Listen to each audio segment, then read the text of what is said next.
kesempatan malam hari ini kita masih diberikan kesempatan umur oleh Allah. Sholawat beserta salam juga kita haturkan kepada Nabi Agung tercinta Nabi Muhammad Sallallahu Alaihi Wasallam. Pada kesempatan malam hari ini tentunya apa yang disampaikan tadi Ustaz Nurkholis itu adalah salah satu statement yang bentuk dukungan yang sangat besar bagi pemerintah kita yang nanti mau mengadakan, ada aja kalau saya lihat dari beberapa berita ini kan memang ini ada penggiringan opini yang kemudian BPIP ini disudutkan. Ya mudah-mudahan kita Allah berikan kesadaran, walaupun kenyataannya saya lihat dari beberapa artikel dan media sosial sebenarnya tidak ada yang memerintahkan atau menekan untuk melepas hijab gitu kan. Jadi itu ada penggiringan opini seolah-olah untuk anggota Paskibraka ini ada 18 orang yang perempuannya itu ditekan harus melepas hijab, dan padahal itu tidak ada. Ya kalau saya lihat secara siasah politik ya intinya ingin menggagalkan upacara di IKN kan begitu. Ini orang-orang awam aja sudah bisa mencerna hal itu.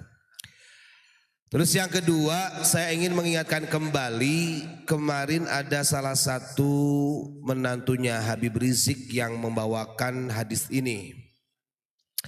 Yang mana mereka merasa dari klan Ba'alawi ini dihinakan masalah nasabnya. Yang disampaikan oleh Kanjeng Nabi di dalam hadisnya itu begini, qala Rasulullah sallallahu alaihi wasallam, "Itsnatani fin nasi huma bihim kufrun." Jadi ada dua hal, kalau dua hal ini menimpa kepada seseorang atau ada pada diri seseorang maka orang tersebut bisa dikatakan kufur.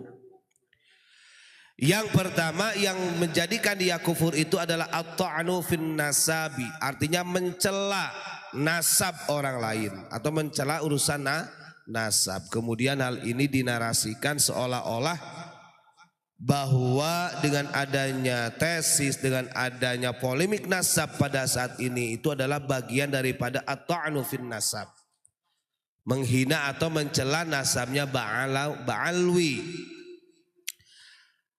Kalau diartikan seperti itu ini gak objektif. Kenapa? Karena harus dipahami juga di dalam syarahnya.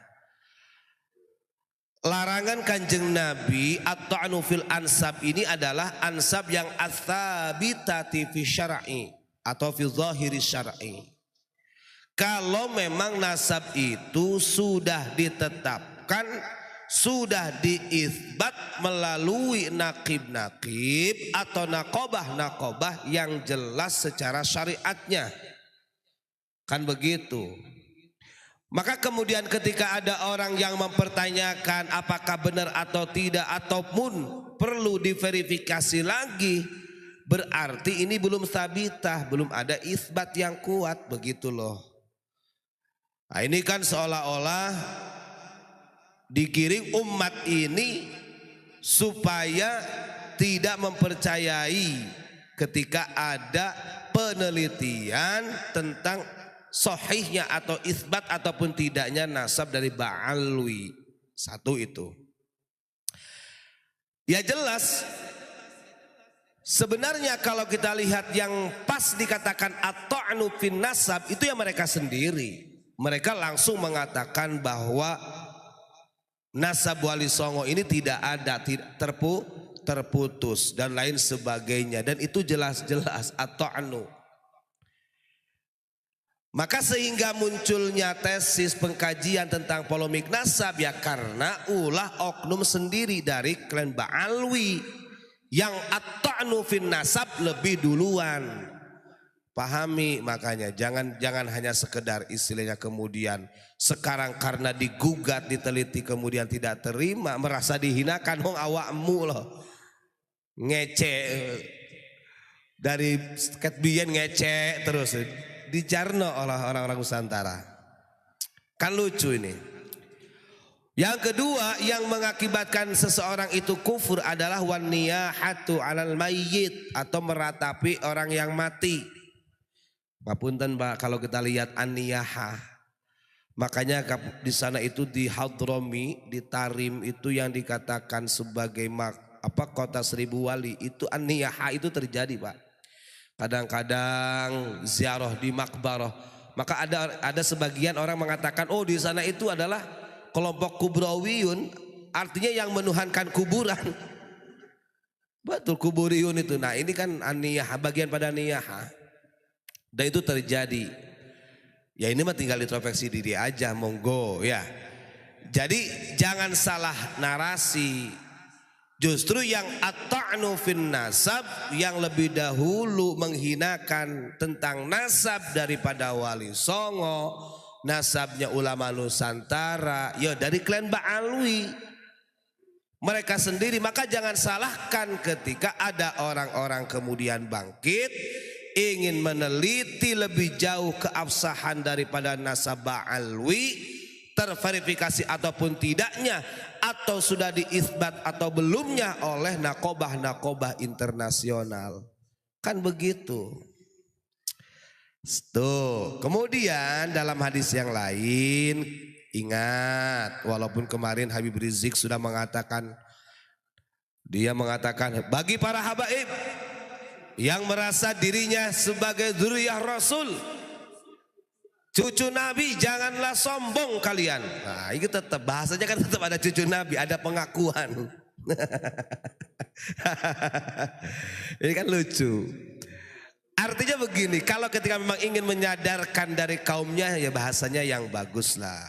Jangan kemudian kalimat itu dengan lantang disampaikan, wahai para habaib, gitu kan. Cucu-cucu Nabi, dzurriyyah Nabi, jangan sombong dengan nasabnya. Nah ini kan artinya ada pengakuan yang kekeh. Itu strategi bahasanya itu. Jadi bahasa satire. Padahal kalau kita lihat dalam konsep hadis, Kanjeng Nabi itu mengatakan begini dalam sabdanya, innallaha ta'ala auha ilayya an tawadhu. Kata Kanjeng Nabi, sesungguhnya Allah Subhanahu wa ta'ala itu telah mewahyukan, telah memberikan wahyu, telah memberikan mandat kepadaku. Apa mandatnya? Antawadhu, untuk perilaku tawadhu. Handap asor Mas Rizik ya. Jadi ojo ngece-ngece ngono rek. Nanti keliru maneh. Iya, menyampaikan gitu kan dari Facebook aja kelihatan. Nanti keliru lagi kan. Ini loh masalahnya tawadhu yang terpenting itu. Kanjeng Nabi apakah diberi mandat oleh Allah untuk al-fakhru bil ansab? Tidak. Beliau mengatakan auha ilayya an tawadhu. Allah telah memberikan wahyu, mandat kepadaku berupa tawadhu. Apa maksudnya tawadhu? Hatta la yabgha ahadun ala ahadin. Tawadhu di sini kata Nabi sehingga tidak ada seorang pun yang melebihi tinggi daripada orang yang lain. Artinya tidak ada yang unggul-unggulan, tafaddul, enggak ada. Bahwa orang Ba'alwi lebih tinggi daripada dzurriyyah Wali Songo, atau Wali Songo lebih tinggi dari dzurriyyahnya Ba'alwi, atau mungkin orang Maroko lebih tinggi daripada orang Nusantara. Begitu juga orang Nusantara lebih tinggi martabatnya daripada orang Maroko. Tidak ada. Saya kemarin katakan mereka ini mengajak bersatu kepada kita, tapi ingat bersatunya kita di bawah ketiak mereka. Wala yafkharu ahadun ala ahadin. Satu lagi mandat yang Allah berikan kepada Kanjeng Nabi yang dimaksud tawadhu, wala yafkharu ahadun ala ahadin. Tidak ada kebanggaan satu sama lain secara nasab. Nah, ini sudah selesai sudah. Ini masih kekeh wae. Orang-orang dulu itu walaupun tidak isbat atau tidak intisab dengan dzurriyyah Rasul, ya jadi wali ya jadi wali. Artinya tidak harus i'timad bahwa kami adalah dzurriyyah Nabi yang kemudian kemuliaannya ini 100 derajat atau 10 derajat dibandingkan orang yang lain. Nah itu itu kebohongan seperti itu. Jangan percaya.